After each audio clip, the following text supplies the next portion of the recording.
अजित पवारांना एक अंकी जागा, भाजपच्या तब्बल 12 खासदारांचं तिकीट कापलं जाणार, तर शिंदेंच्या 4 खासदारांचं तिकीट धोक्यात।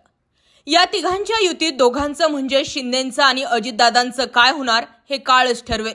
पण सध्या कुणाचं तिकीट कापलं जाणार आणि कुणाला मिळणार, शिंदेंना कोणती जागा सोडावी लागणार आणि अजितदादांना एकच जागा मिळणार का, सविस्तर बघणार आहोत। लोकसभा 2024 ची रणधुमाळी।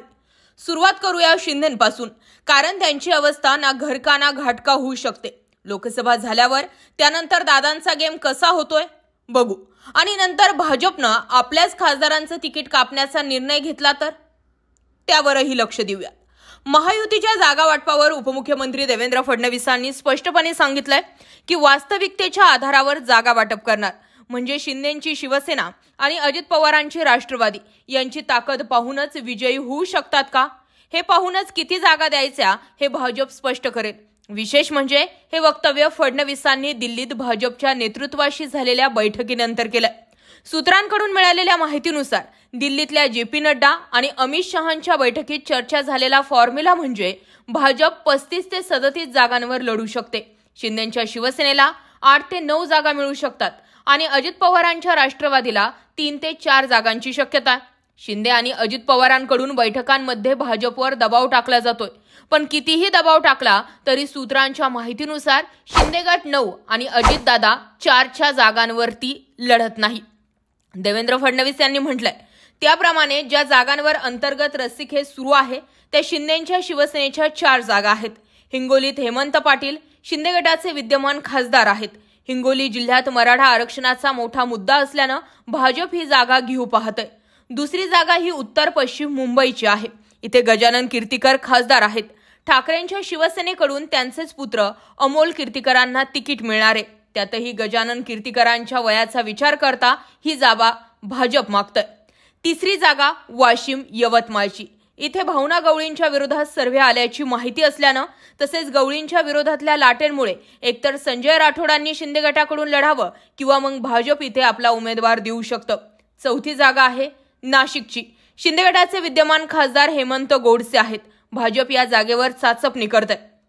यामध्ये एकनाथ शिंदेंच्या शिवसेनेची मागणी काय, तर महायुतीत भाजपनंतर शिंदेंच्या शिवसेनेचे 13 खासदार आहेत।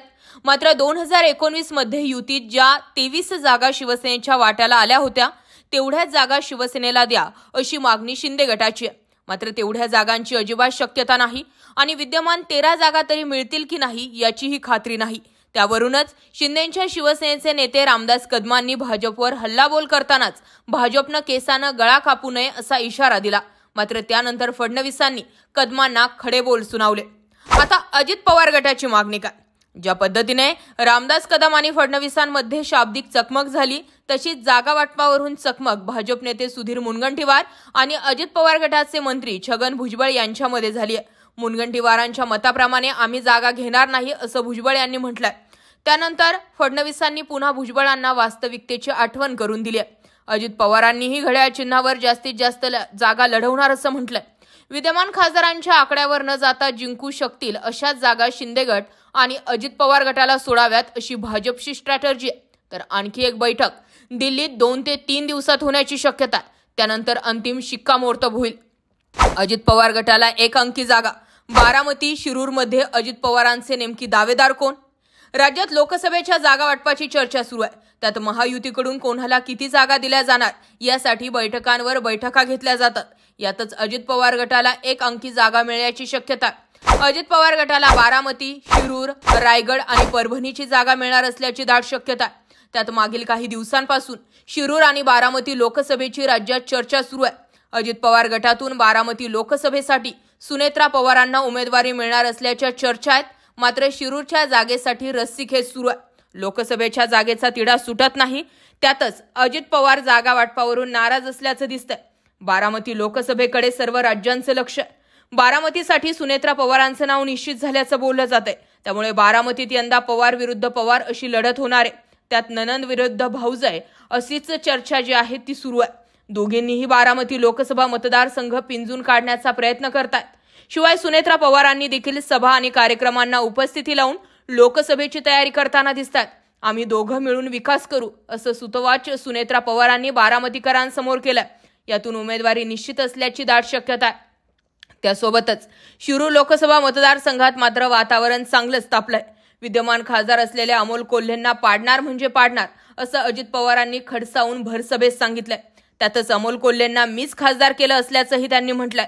त्यामुळे आता अजित पवार गटाकडून शिरूर लोकसभा मतदारसंघात उमेदवार कोण असेल याची चर्चा सुरू आहे.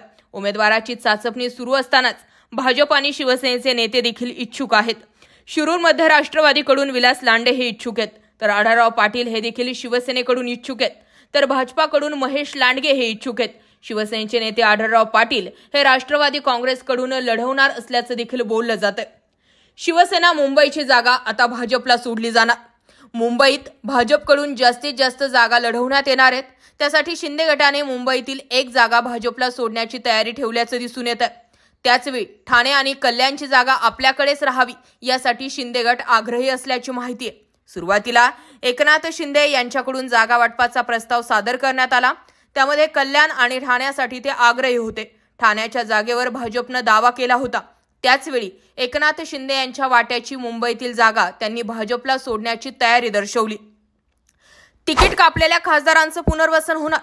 शिवसेना शिंदे गटाच्या ज्या खासदारांचं तिकीट कापलं जाणार आहे त्या खासदारांचे वेगळ्या माध्यमातून राजकीय पुनर्वसन करण्यात येणार असल्याचं या बैठकीत ठरल्याची माहिती आहे. या खासदारांना विधान परिषद किंवा विधानसभेवर संधी दिली जाणार आहे. आतली बातमी: महाराष्ट्रात भाजपच्या तब्बल 12 खासदारांचं तिकीट कापलं जाणार आहे. महाराष्ट्राच्या राजकारणात सध्या प्रचंड घडामोडी सुरू आहेत. सत्ताधारी आणि विरोधकांच्या गोटात जागा वाटपासाठी जोरदार हालचाली घडतायत. असं असताना आता आणखी एक महत्त्वाची बातमी समोर येत आहे. भाजपच्या विद्यमान खासदारांची देखील धाकधूक वाढवणारी बातमी समोर आली आहे. भाजपच्या नेतृत्वाकडून राज्यातील खासदारांचे अंतर्गत 3 सर्व्हे करण्यात आले. या सर्व्हेतून डझनभर खासदारांचा स्ट्राईक रेट समाधानकारक नाही अशी माहिती सूत्रांनी दिली आहे. स्ट्राईक रेट चांगला नसलेल्या खासदारांचं तिकीट कापलं जाऊ शकतं का असा प्रश्न या निमित्तानं उपस्थित केला जातो. कोणत्या जागांवर उमेदवार बदलण्याची शक्यता?